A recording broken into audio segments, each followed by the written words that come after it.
Roderigo will threaten him, and ultimately Iago says, I tell you what we got to do. Tonight, between midnight and 1 o'clock, we got to kill Cassio. That's the way we solve all of our problems.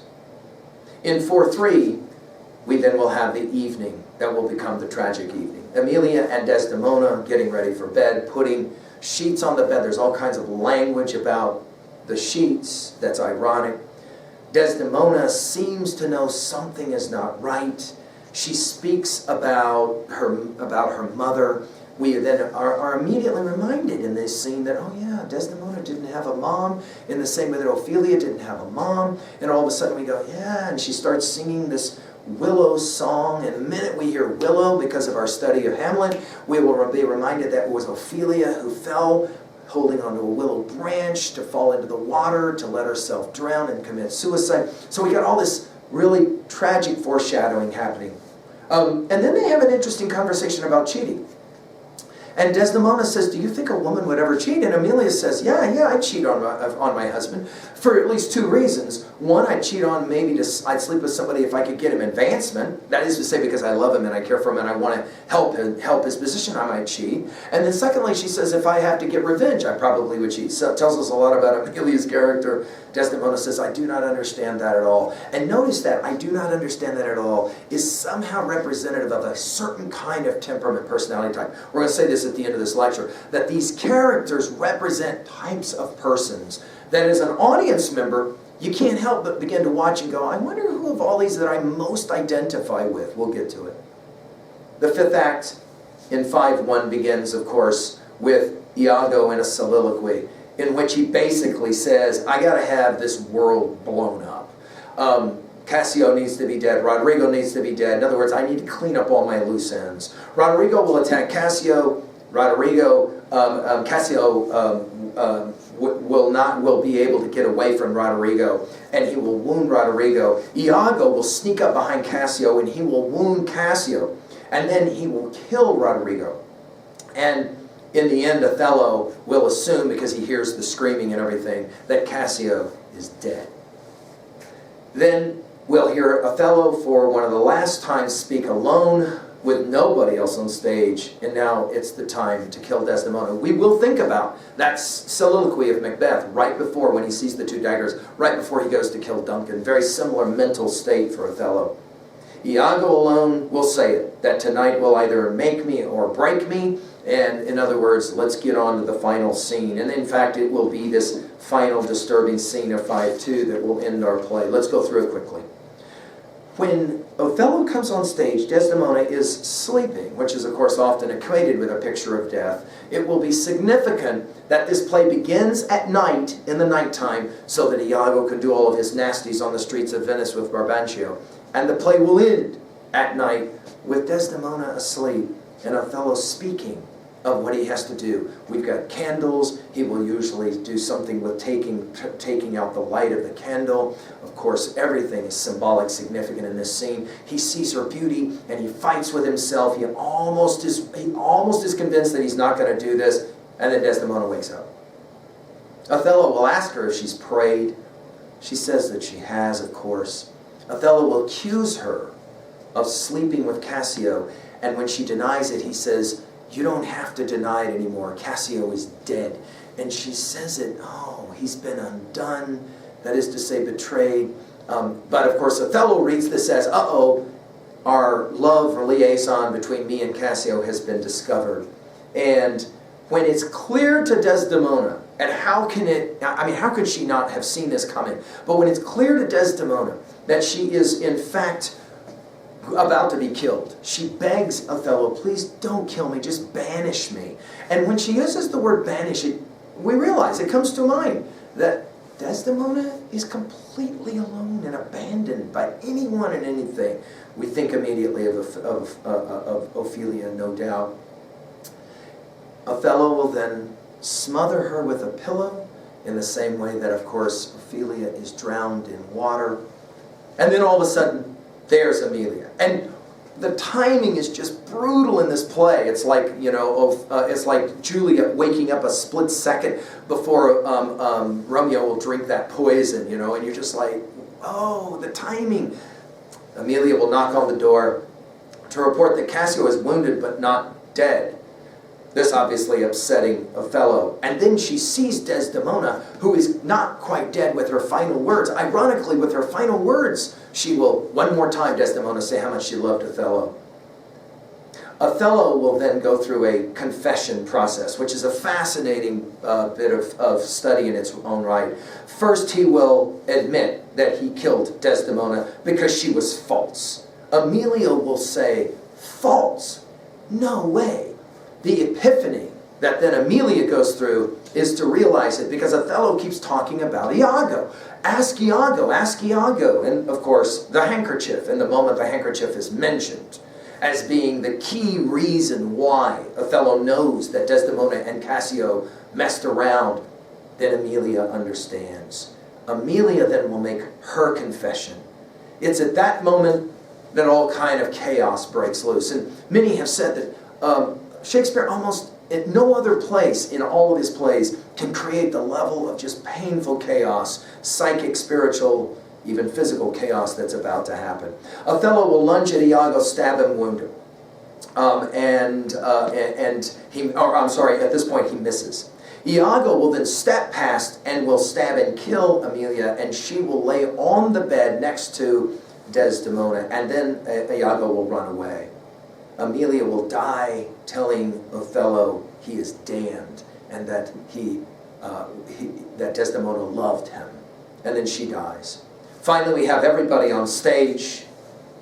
Othello will have a weapon. He will wound Iago, and then he will speak his final and his last words. There's a lot of debate about what Othello does in this final speech. Some see it as he somehow tries to recapture the regalness, the elegantness of the beginning of the play. He talks a lot about himself, and he does mention periodically the fact that he has done this, and it has in fact ruined him.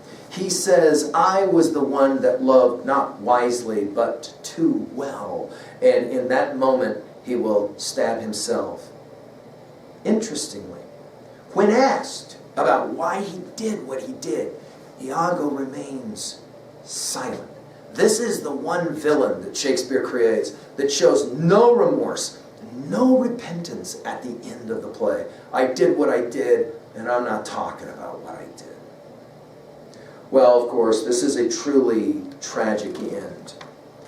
Let's analyze now the play quickly in our final moments. We said we were going to at least look at 5 different areas. Let's analyze them quickly. First of all, epistemology, and the question of what it is that you can really know. We have said in many lectures that epistemologically you can have that absolutist position where you absolutely are certain. You can have that relativist position that says there is no truth, which seems to be a truth stated. And then you can have that middle position of uncertainty. Fallibilism is what we have called it, epistemologically speaking. Notice in this play on stage, we recognize, what can you really know, right? And of course, the trust question. How do you know you can trust the people you are so certain you can trust? In the play Macbeth, Duncan thought he could trust, of course, the Thane of Cawdor. He thinks he can trust Macbeth and Lady Macbeth. Here, Othello is convinced everybody's convinced they can trust Iago. Cassio, Desdemona, even to some degree Emilia, although Emilia seems to maybe be less of it. The only one that knows that you can't trust Iago is Roderigo, and of course, he gets fooled by him over and over again. Epistemologically, this is a confusing world for us. Number 2, what does this play say about ontology? Wow, this asks some really interesting questions. Is it true that some people are just born evil? Is that Iago? Notice that Lady Macbeth seems to be really evil when we meet her in 1:5 and by the conclusion of 1:7. But by the end of the play, she's a broken woman, and we almost feel somewhat pity for her. Iago, there is no pity that the audience can feel towards Iago. Iago seems to be a man born to be evil. We'll talk about Edmund in the tragedy King Lear here in a bit. What about Othello as a man, ontologically speaking? And why is it that he's so fragile? We'll get to that one in our next one. Psychology. What is it about Othello that leads him to so quickly believe Iago? His own fragile ego? That is to say, Othello maybe has these doubts in his mind that Desdemona, the beautiful Desdemona, shouldn't actually have ever really loved him. Othello is clearly a very fragile psyche. And then, of course, Why doesn't Desdemona, psychological question, why doesn't she confess that she lost the handkerchief? And why is it she can't see or understand what Othello really is, especially when he abuses her and slaps her? And then, of course, psychologically, what is going on with Emilia? And why is it that Emilia doesn't stand up for her power? Which leads us, of course, to another reading of the play, the sociological reading of the play, that study of groups. Notice the power of racism. It seems to be endemic to the entire sociological structure. Everyone in the play, including Othello himself, is somehow trapped in a certain kind of racist position here. For example, Othello not believing that he deserved Desdemona. It's not just because of her beauty, it's because of her skin color and his skin color. Notice as well, sociologically, we have debates about youth versus old age. We've got daughter versus father. Interestingly, and much has been written about this, the play Othello in many ways starts to feel it early on, almost like a comedy or a farce of Shakespeare, right? Where, for example, just like the opening of Midsummer Night's Dream, you've got a daughter who's going to somehow go against the wishes of the father and all of that. Of course, notice, it was Brabantio who promised to Othello, she fooled me, she might fool you, and in that, she deceived me, she might deceive you. And in that moment, planting the seed psychologically.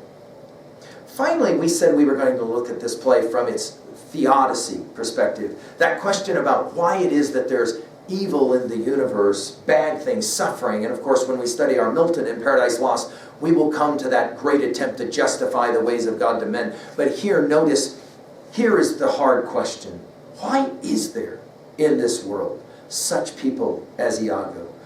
Are we born to be Iago? That is to say, mammals that will just fight and do nasties to get what they want. Hobbes and Leviathan said, each man considers every other man his potential assassin. Are we in fact all really Iago until we're somehow acculturated out of it? Or is Iago an anomaly in some way? Well, let's finish with our 3 levels of reading quickly. At 2A, messages, obviously you can come up with all kinds. Some students have said, you know, you got to be really careful about who you trust. This play obviously suggests that. You got to be careful about acting, and you got to think before you act, so that way you don't find yourself doing something that you can't undo later. At 2B, the symbolism of the play is powerful with the handkerchief. It becomes the symbol of all symbols. It's almost like the symbol of Yorick's skull in Hamlet. You might think of that. At 3A, so many comparisons can be made. I've mentioned so many times already Hamlet's Ophelia. Lear, in King Lear, we have Edmund, the mean Iago-like character, the villain, and Edgar, the man who in many ways is kind of like Othello. He can't believe it. They're brothers, and so they trust each other, and that's a disturbing similarity. What for you are other powerful villains? I mentioned Milton's Satan in Paradise Lost. Write that one down. I really am a believer that a whole lot of Satan and the way that Milton creates Satan is predicated on somebody like Iago. Better to reign in hell than serve in heaven is an Iago line, no question about it. Finally, at 3B, what was a time that you trusted someone and you were hurt for it?